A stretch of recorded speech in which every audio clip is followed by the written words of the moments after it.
Assalamualaikum warahmatullahi wabarakatuh. Selamat pagi anak-anak kelas 11 IPA.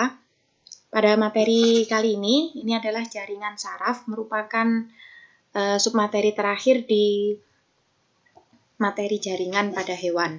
Nah, untuk jaringan saraf memiliki fungsi khusus, yaitu menghantarkan impuls. Impuls itu adalah rangsangan dari reseptor atau alat indera menuju ke saraf pusat, dan sebaliknya dari saraf pusat menuju ke efektor atau otot. Nah, gambar anatomi sel saraf dapat dilihat di bagian kiri. Di sini yang dapat dilihat di bawah mikroskop adalah badan sel, kemudian inti sel. Nah, kemudian di sini terlihat serabut-serabut saraf yang disebut dengan perpanjangan sel. Nah, nanti serabut saraf terdiri atas dua macam. Nanti kita lihat di slide selanjutnya. Nah, sel saraf ini disebut juga dengan neuron. Bentuk sel saraf ini merupakan sel hewan yang memiliki modifikasi khusus berupa perpanjangan sitoplasma. Nah, jadi ini perpanjangan sitoplasmanya seolah-olah membentuk ekor. Nah, ini adalah serabut yang saya jelaskan tadi. Nah, ini adalah badan sel saraf. Kemudian, karena bentuknya sebenarnya ini adalah punyanya sel hewan, maka organel-organel yang dimiliki ini juga organel punyanya sel hewan. Kemudian keistimewaannya sel saraf ini dapat melakukan komunikasi dengan sel lain. Bisa antar sel saraf, bisa juga dengan sel-sel selain sel saraf. Nah, caranya dengan mengirimkan neurotransmitter. Neurotransmitter itu berupa sinyal. Nah, ini lewatnya adalah celah sinaps. Ini kalau antar sel yang berbeda. Nih. Jadi di sini ada sinaps, yang di atas ini tombol sebelum sinaps. Ini adalah bagian dari sel saraf yang mengirimkan rangsang. Kemudian yang ada di setelahnya di sini ini adalah sel lain yang dituju. Bisa sel saraf, bisa juga sel yang lain. Nah, nanti neurotransmitternya yang bentuknya titik-titik warna hijau ini nanti akan ditangkap oleh reseptor oleh sel lain ini. Sel saraf atau neuron ini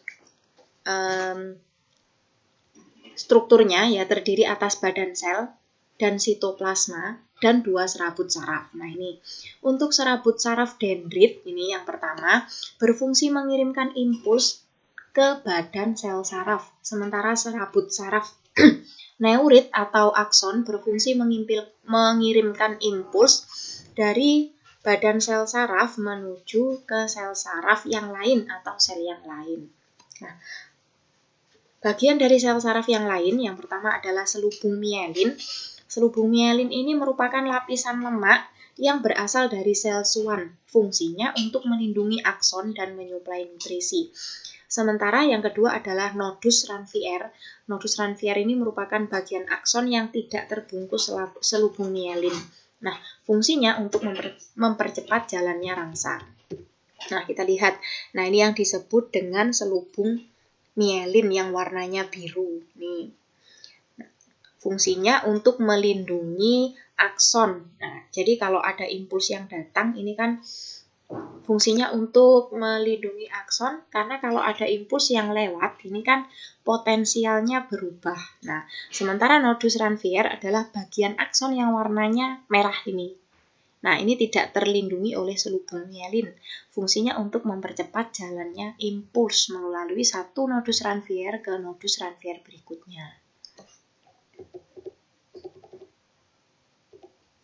Nah, jenis sel saraf di sini ada 3 macam.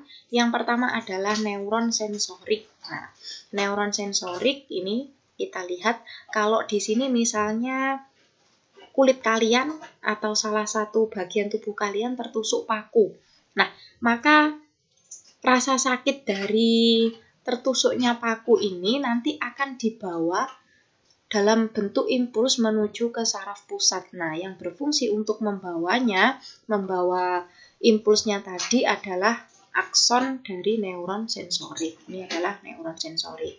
Kemudian yang kedua, neuron motorik. Nah, ini berfungsi untuk membawakan impuls juga, tapi ini nanti dikirimkan dalam bentuk tanggapan, dikirimkan ke otot. Nah, misalnya ototnya segera menjauh dari asalnya rangsangan dan mendekat ke arah tubuh. Kemudian yang ketiga, neuron konektor, itu fungsinya untuk menghubungkan antar neuron. Nah, dalam beberapa buku disebut juga dengan neuron intermediate. Ya, jenis sel saraf.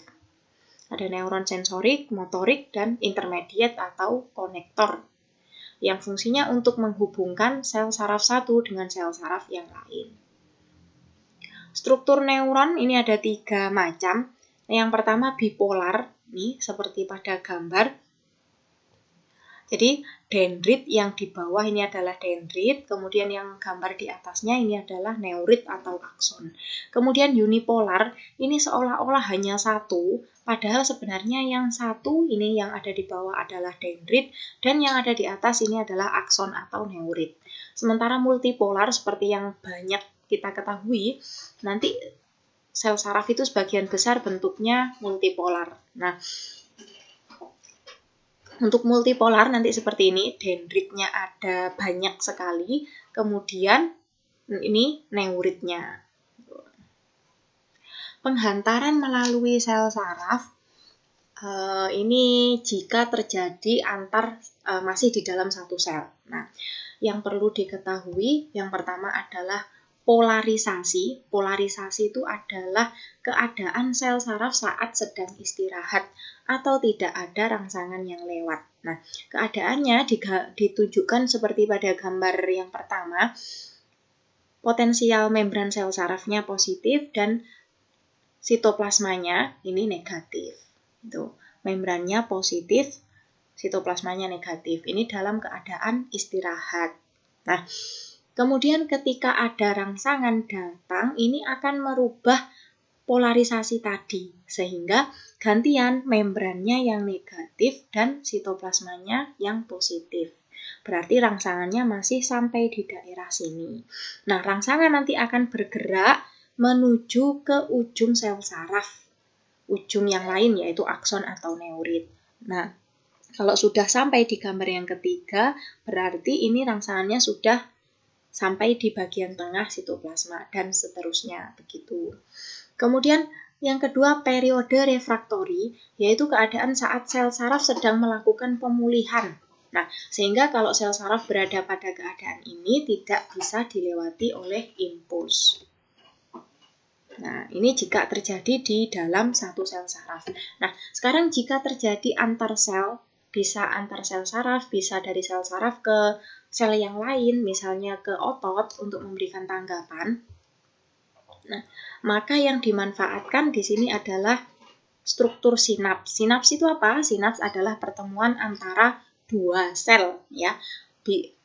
Tentunya antara dua sel ini salah satunya harus sel saraf, gitu. Untuk sel yang kedua bisa sel saraf atau sel lain, gitu. Nah, struktur sinaps ini terdiri dari celah sinap itu sendiri. Celah ini adalah jarak pertemuan antara sel saraf dengan sel lain. Nah, kemudian yang bagian sel saraf yang saya tunjuk dengan bentuk segitiga ini merupakan tombol sinapsis, dan yang ada di atasnya ini adalah akhir akson, di mana tadi terjadinya proses polarisasi impuls seperti yang sebelumnya. Nah, kemudian di dalam tombol sinapsis ini terdapat organel sel yang namanya mitokondria. Seperti yang kita ketahui di bab pertama dulu, fungsi dari mitokondria adalah menghasilkan energi. Sehingga proses penghantaran impuls di sini, kenapa kok ada banyak mitokondria di sini? Artinya di sini membutuhkan banyak energi. Kemudian di sini ada membran prasinaps atau membran sebelum sinap. Nah, kemudian ada juga membran postsinap, yaitu membran setelah celah sinap. Nah, di membran postsinap ini terdapat reseptor. Reseptor ini berasal dari protein. Nah, ini nanti yang berfungsi untuk menangkap neurotransmitter. Nah, neurotransmitter itu asalnya dari membran prasinap, yang ini gelembungnya. Nah, isinya apa? Neurotransmitter itu adalah impuls. Nah, penghantaran melalui sinaps, nah kita lihat dari gambar nomor 1. Nah, ketika ada vesikula atau gelembung yang isinya neurotransmitter dan sudah mendekat ke arah tombol sinaps, maka permeabilitas membran sinaps ini meningkat terhadap ion Ca2+. Artinya apa? Membran prasinap ini mempermudah ion Ca2+ biar masuk. Nah, sehingga setelah ion Ca2+ masuk, ini mendorong atau mengakibatkan vesikula yang berisi neurotransmitter ini mendekat ke arah membran prasinap. Nah, setelah mendekat ke arah membran prasinap, maka membrannya vesikula ini dengan membrannya prasinap melebur. Nah, sehingga dia terbuka seperti pada gambar yang ketiga. Nah, setelah terbuka, neurotransmitternya keluar nih dalam bentuk lingkaran-lingkaran hitam. Setelah keluar nanti akan berikatan dengan reseptor protein yang ada di membran possinap atau seberang membran. Setelah berikatan barulah nanti dihidrolisis. Impulsnya akan dilanjutkan ke badan sel, sementara neurotransmitternya akan dikembalikan ke membran prasinap. Nah, itu aja untuk penghantaran melalui sinaps dan untuk jaringan saraf.